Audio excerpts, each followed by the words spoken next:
भारी बारिश के कारण उत्तराखंड के विभिन्न हिस्सों में तबाही का जायजा लेने उत्तराखंड के नेता प्रतिपक्ष प्रीतम सिंह पहुंचे और उन्होंने कहा कि जैसा कि मौसम विभाग द्वारा पूर्व में ही भारी वर्षा की चेतावनी दी थी, यदि आपदा प्रबंधन मंत्रालय सुस्त न होता तो भारी तबाही को टाला जा सकता था। उन्होंने कहा सरकार द्वारा पीड़ितों को जो 3800 रुपए की सहायता राशि दी जा रही है वह नुकसान के आगे नाकाफी है। उन्होंने कहा वह इस मुद्दे को विधानसभा में उठाकर प्रभावित हुए लोगों के हक की बात रखेंगे। इस दौरान उन्होंने बाढ़ पीड़ितों से मुलाकात कर उनकी स्थिति का जायजा लिया। इस देवी आपदा के परिप्रेक्ष्य में मौसम विभाग ने पूर्व अनुमान लगाया था ये आपदा 2013 जैसी भी हो सकती है, इसीलिए रेड अलर्ट घोषित किया गया। और जब रेड अलर्ट घोषित होता है तो सरकार हरकत में आती है और देवी आपदा प्रबंधन को चाक चौबंद करने का काम करती है। लेकिन इस सरकार के कान पर जो है अलर्ट का कोई असर नहीं हुआ, जूं तक नहीं रहेंगी और उसका खामियाजा उत्तराखंड के लोगों को भुगतना पड़ा है। आज जिस तरीके से जनधन की हानि हुई है उसकी भरपाई बड़ा असंभव सी बात है और इन विषम परिस्थितियों में हम समझते थे कि केंद्र की सरकार राज्य को कोई पैकेज देगी, लेकिन किसी पैकेज की कोई घोषणा नहीं हुई। देश के गृह मंत्री आते हैं, हेलीकॉप्टर से जायजा लेते हैं और जायजा लेकर के चले जाते हैं। कोई उन्होंने नहीं कहा कि हम 1000 करोड़ का त्वरित गति से या 2000-3000 करोड़ का पैकेज दे रहे, कोई बात नहीं। और हालत ये है कि आज की तारीख में भी जो है जो लोग इस देवी आपदा से प्रभावित हैं, प्रशासन और सरकार उनसे संवाद स्थापित नहीं कर पाई है।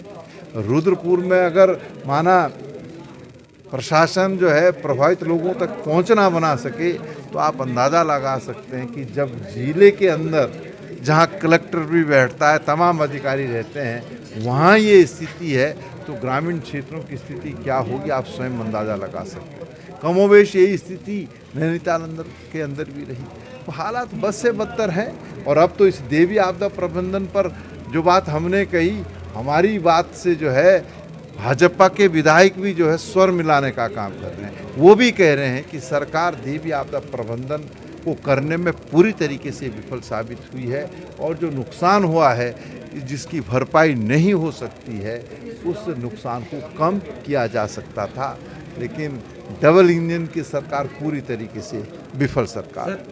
5 साल आप लोग बाहर रहे कांग्रेस, लेकिन 2022 चुनाव है, बहुत बड़ी जिम्मेदारी आपके ऊपर भी है। क्या रणनीति रहेगा, कैसे इस बार वापसी कर रहे हैं, क्या स्थिति? देखिए, चुनाव में हार जीत एक सिक्के के दो पहलू हैं।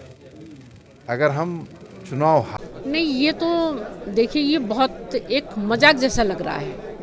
जिस तरह से हम लोग बाढ़ पीड़ितों के यहाँ कोरोना काल में भी दौरा किया है, लोगों का जो नुकसान हुआ है ये उसके सामने कुछ भी नहीं है। इस तरह का मजाक नहीं करना चाहिए।